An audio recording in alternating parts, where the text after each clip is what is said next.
If we discovered that space aliens were planning to attack, and we needed a massive buildup to counter the space alien threat, and really inflation and budget deficits took secondary place to that, this slump would be over in 18 months. Well, crisis and disasters can be useful to anyone who has a program that they have trouble implementing during normal circumstances, because the appeal of a crisis and a disaster is that people are confused, they are concentrated on their daily emergencies, they're saving their families, they're saving their homes, they're frightened, and in situations when people are frightened, they often want strong leaders, they often become more childlike.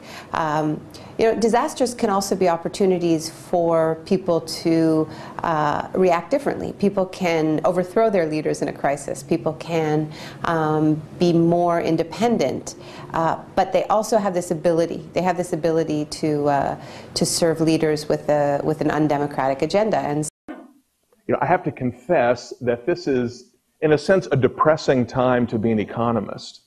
It's a very difficult time to be an economist. Now, don't get me wrong, I love my job.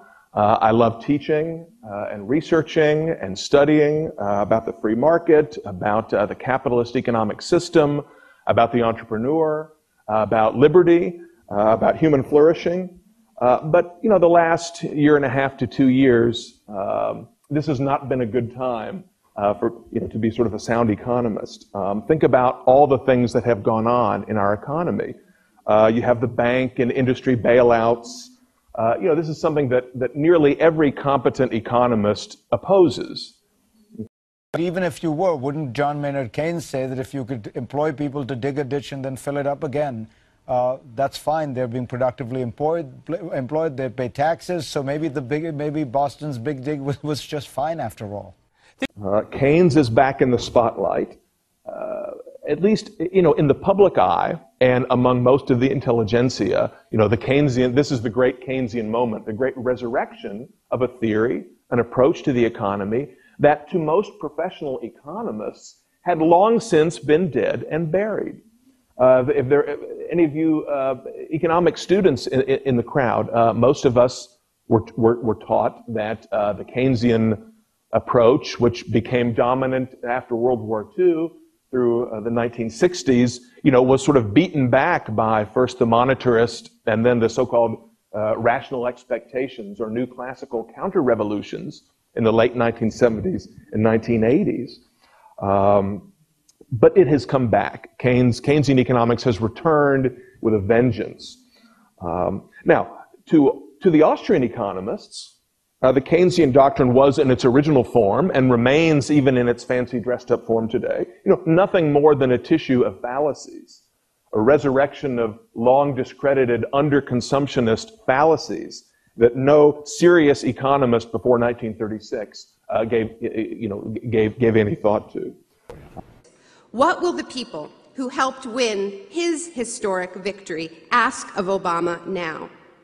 I hope that you will demand that he earn the incredible trust that he has been given. Because the hard truth is this: Obama may have the energy and the anger and the networks of the anti-war vote, but he does not have a plan to get us out of Iraq. Think about World War II, right? That was actually negative social product spending, and yet it brought us out. I mean, partly because you want to put these things together. If we say, look, we could use some inflation, Ken and I are both saying that, which is, of course, anathema to a lot of people in Washington, but is in fact what the basic logic says. It's very hard to get inflation in a depressed economy. But if you had a program of government spending plus an expansionary policy by the Fed, you could get that. So if you think about using all of these things together, you could accomplish, a great deal. Sam asked CJ to move the briefing to 2 o'clock so that we could fold in the teachers. CJ had emergency root canal surgery at noon and so was unable to brief. Who did? I did. Oh, God. Yeah, long story short, you're going to be reading a bit today about your secret plan to fight inflation. I have a secret plan to fight inflation? No. Why am I going to be reading that I do? It was suggested in the press room that you did. By who? By me. You told the press I have a secret plan to fight inflation? No, I did not. Let me be absolutely clear. I did not do that. Except, yes, I did that. Josh, I'm a little confused. Sir, there was this idiotic round robin. It was sarcastic. There's no way they didn't know that. They were just mad at me for imposing discipline and calling them stupid. Okay, before we go on, CJ, if blood is gushing from the head wound you just received from a stampeding herd of bison, you'll do the press briefing. Yes, sir. Mr. President. A secret plan to fight inflation. There was no turning them back. I denied it for half an hour. They wouldn't take no for an answer. Were you clear? I was crystal clear. They said, do you think if the president has a plan to fight inflation, it's right that he keep it a secret? I said, of course not. Are you telling me that not only did you invent a secret plan to fight inflation, but now you don't support it? When you put it like that, Mr. President. If we discovered that space aliens were planning to attack, and we needed a massive buildup to counter the space alien threat, and really inflation and budget deficits took secondary place to that, this slump would be over in 18 months. Without Hollywood's top producer.